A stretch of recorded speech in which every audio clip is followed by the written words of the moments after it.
नमस्कार, मैं Vijaypal class 10th के चैप्टर 4 के पार्ट 4 में आप सभी का स्वागत करता हूं। इस वीडियो में हम इस चैप्टर के एक टॉपिक पर डिस्कस करेंगे। टॉपिक का नाम है फैक्ट्रीज कम अप, फैक्ट्रियों का आना। मेन पॉइंट इस वीडियो में है जनरल डिस्कशन, यानी कि सामान्य परिचय फैक्ट्रीज़ के बारे में कि कैसे इंडिया में फैक्ट्रीज शुरू होती है, कौन शुरू करता है, इसके बारे में। दूसरा जो पॉइंट हम डिस्कस करेंगे वो है अर्ली एंटरप्रेन्योर्स, आरंभिक उद्यमी यानी कि बिजनेस पर्सन कौन है जो भारत में फैक्ट्रीज शुरू करते हैं, उनके पास पैसा कहाँ से आता है, ये सब चीज़ें हम डिस्कस करेंगे। तीसरा जो पार्ट है वो है where did the workers come from, मज़दूर कहाँ से आए हैं, यानी कि फैक्ट्रियोज़ में जो वर्कर हैं वो कहाँ से आते थे, ये जानना है। और लास्ट में हम कंक्लूजन। तो शुरू करते हैं फर्स्ट पॉइंट के साथ, जनरल इंट्रोडक्शन के साथ। भारत में जो मॉडर्न इंडस्ट्रीज़ हैं, आधुनिक उद्योग है, उनकी शुरुआत 19th सेंचुरी के सेकंड हाफ से स्टार्ट होती है, यानी कि 1850 के बाद इसकी शुरुआत होती है। शुरुआती जो उद्योग हैं वो कॉटन और जूट यानी कि टेक्सटाइल इंडस्ट्रीज से रिलेटेड हैं, कपड़ा और पटसन उद्योग से संबंधित थे। ये उद्योग बेसिकली महाराष्ट्र यानी बम्बई, बंगाल, उत्तर प्रदेश के कानपुर शहर, गुजरात के अहमदाबाद और मद्रास, इन जगहों से शुरू होते हैं। अब सवाल ये होता है कि ये जो बिजनेस पर्सन हैं ये कौन लोग हैं, इनके पास पैसा कहाँ से आया है और इन फैक्ट्रीज में काम करने वाले लोग कौन हैं। इन तीनों प्रश्नों के उत्तर जानने की कोशिश करते हैं। पहले हम बात करते हैं आरंभिक जो बिजनेस पर्सन हैं, अर्ली जो बिजनेस पर्सन हैं, अर्ली एंटरप्रेन्योर्स हैं, इनके बारे में बात करते हैं। तो हमें 2-3 ग्रुप देखने को मिलते हैं जो बिज़नेस शुरू करने वाले लोग हैं। उनमें से एक ग्रुप है जिन्होंने चीन के साथ बिजनेस करके पैसा कमाया। चीन के साथ भारत के शुरुआत से रिलेशन रहे हैं, ब्रिटिशर्स से पहले के भी रहे हैं।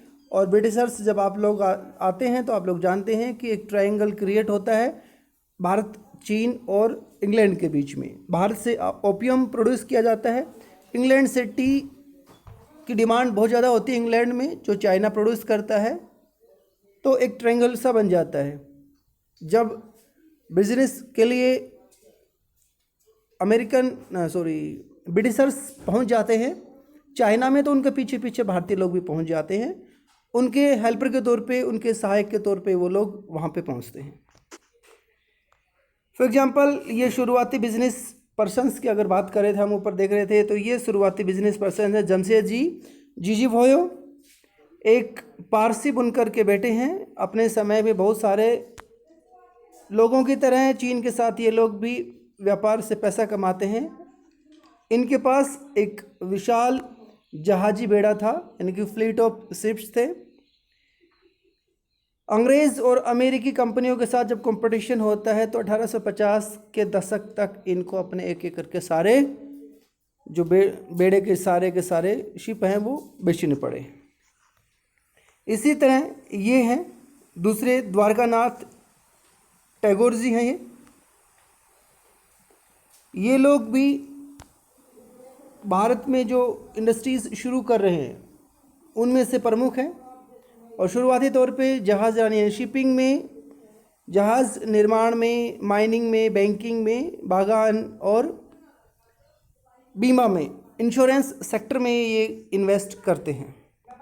ये कुछ और शुरुआती लोगों का एक ग्रुप है जिसमें बेसिकली कौन कौन से लोग हैं, टाटा ग्रुप के लोग हैं सभी के सभी, JN Tata, RG Tata, sir RG Tata, JD Tata. 1912 में जमशेदपुर में जो पहला स्टील प्लांट लगाया जाता है उसमें इन लोगों का बहुत बड़ा रोल होता है। और बेसिकली ये लोग industrial machinery, railway, locomotives, engines, इन सब का ये लोग आयात करते हैं। आज़ादी मिलने तक ये सबसे बड़ा उद्योग है, लेकिन इसका कोई बहुत ज़्यादा विकास नहीं हो पाया था, ब्रिटिशर्स के द्वारा इनका विकास नहीं होने देगा। ये टाटा ग्रुप्स के 4 लोगों का एक ग्रुप है। ये शुरुआती बिजनेस पर्सन हैं जिन्होंने भारत में पैसा लगाया है। इसके अलावा जैसे हमने ऊपर बात की थी कि बंगाल के द्वारकानाथ टैगोर हैं, 1830 और 40 के दशक में ज्वाइंट स्टॉक कंपनीज बनाते हैं। हालांकि बाद में जब मंदी आती है तो इनका पैसा डूब जाता है। इसके अलावा दूसरे जो लोग हैं, दीनसा पेटिट है, जमशेदजी नुसरवान जी टाटा है, सेठ हुकुमचंद है और जीडी बिरला के 4 फादर्स हैं, जो दादा पिताजी। इन लोगों ने भी चीन के साथ बिजनेस करके काफ़ी पैसा कमाया था और फिर उस पैसे से यहाँ पर इन्वेस्ट करके भारत में नए इंडस्ट्रीज शुरू किए हैं। दूसरा जो ग्रुप है बिजनेस पर्सन्स का, उनमें हैं कुछ लोग जैसे हैं बर्मा, मध्य पूर्व यानी मिडिल ईस्ट और पूर्वी अफ्रीका से ये लोग पैसा कमाते हैं।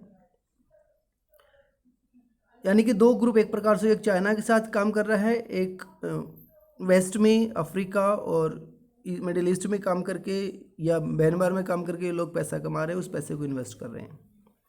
लेकिन जैसे जैसे कॉलोनियल रूल यहाँ पे पावरफुल होता चला जाता है तो उसकी कंट्रोलिंग की वजह से भारतीय व्यापार पर भारतीयों का जो रोल है वो धीरे धीरे घटता चला जाता है और भारतीयों की जगह है वो खत्म होती चली जाती है। फर्स्ट वर्ल्ड वार तक, प्रथम विश्व युद्ध तक यानी कि 1914 तक यूरोपीय प्रबंधकीय एजेंसियां जो हैं, यूरोपियन मैनेजिंग एजेंसीज, भारतीय उद्योगों पर अपना कंट्रोल करती थी, नियंत्रण उनका रहता था। भारतीयों की उसमें कोई ज़्यादा भूमिका नहीं होती थी। भारतीय केवल फाइनेंसर के तौर पे यानी कि वित्त पोषक की भूमिका में रहते थे, जबकि डिसीजंस जो भी लेने होते थे सारे यूरोपियन एजेंसीज लेती थी। भारतीय को उसमें कोई खास भूमिका नहीं होती थी।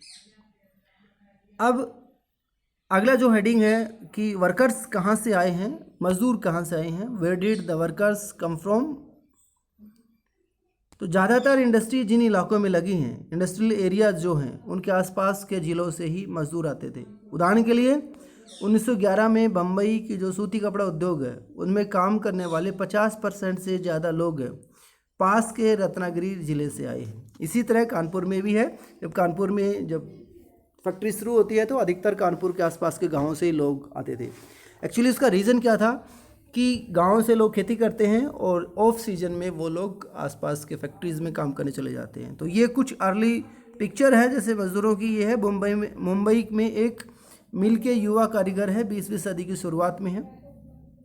जब मज़दूर गांव जाते थे तो अच्छे कपड़े पहनते थे ताकि उनको अपने गांव वाले साथी लोगों पर अपना प्रभाव जमा सके। तो ये मज़दूरों के एक फ़ोटो है जो हर एज के लग रहे हैं इसमें। इसी तरह से जैसे जैसे फैक्ट्रीज़ की जानकारी मिलती है लोगों को कि वे फैक्ट्री शुरू हो गई है, वहाँ पे काम आ रहा है, तो लोग दूर दूर से लोग भी आकर के ना फैक्ट्रीज़ में काम करने लगे। फॉर एग्जांपल संयुक्त प्रांत जिसको आजकल हम उत्तर प्रदेश कहते हैं, यहाँ से लोग मुंबई और कलकत्ता दोनों जगह पे काम करने के लिए पहुँच रहे थे। लेकिन इन फैक्ट्रीज़ में काम पाना हमेशा से ही मुश्किल रहा है। जब से शहरों में काम हुआ है हमेशा काम कम रहा है और काम करने वालों की संख्या हमेशा ज़्यादा रही है। और बिजनेस पर्सन भी क्या करते थे कि नए मज़दूरों की भर्ती करने के लिए प्राय किसी जॉबर को अपॉइंट कर देते थे। और जॉबर कौन होता था? कोई पुराना या विश्वस्त एम्प्लॉय होता, फेथफुल एम्प्लॉय होता था, जिसको ये लोग यानी कि बिजनेस पर्सन है ड्यूटी अपॉइंट कर देते थे नए लोगों की भर्ती करने के लिए। जॉबर है वो अपनी जान पहचान के लोगों को ही रिक्रूट करता था, अपने गांव के या दूसरे लोगों के, ताकि उन पे अपना प्रभाव दिखा सके। लेकिन बदले में वो उनसे पैसे और तोहफों की मांग भी करता था। हालांकि वो जॉबर है नए आने वाले लोगों को शहर में सेटल होने में, उनके घर वगैरह अरेंज करने में, उनके खाने पीने के अरेंज करने में उनसे मदद करता था, लेकिन बदले में वो लोग उसको गिफ्ट और पैसा देते थे। 1901 तक भारतीय फैक्ट्रियों में लगभग 5,84,000 मजदूर वर्कर काम करते थे, जो बढ़कर के ना देश की आज़ादी के आसपास 19,36,000 के आसपास हो गए थे, जो इन फैक्ट्रीज में वर्कर काम कर रहे हैं।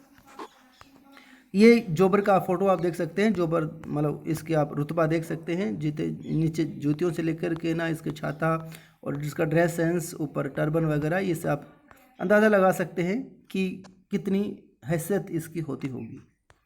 ये कपड़ा उद्योग में काम करती महिलाएं हैं, अहमदाबाद में जो हैं इसमें लगी हुई हैं।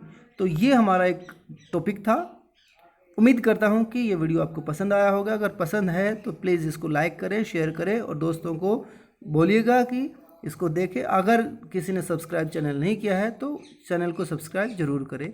धन्यवाद।